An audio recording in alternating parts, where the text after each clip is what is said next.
మనము రూపాంతరము చెందాలి. మనసులో, హృదయాల్లో, క్రియలలో రూపాంతరము చెందకపోతే ప్రభు వచ్చిన ఆ గడియలో మన దేహాలు రూపాంతరము చెందవు. మన మాటల్లో, మన చూపుల్లో, మనం వేసే ప్రతి అడుగులో మార్పు రావాలి. పాపము విషయములో చనిపోవాలి, నీతి విషయములో బ్రతకాలి. సాతాను బిడలగా తెలుసో తెలియక పాపములో, సాతాను బంధకాలలో, సాతాను యొక్క ప్రజలుగా మనమున్నాం. ఇప్పుడైతే దేవుడెవరో మనకు తెలుసు, రక్షకుడెవరో తెలుసు, పాప విమోచకుడెవరో తెలుసు.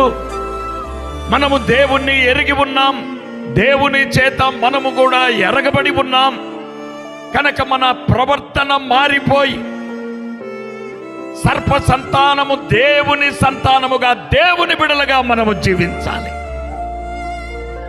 లోకస్తులు మనల్ని చూచినప్పుడు లేదా మన గురించి విన్నప్పుడు వారు దేవుని బిడ్డలు అని సాక్ష్యం చెప్పాలి.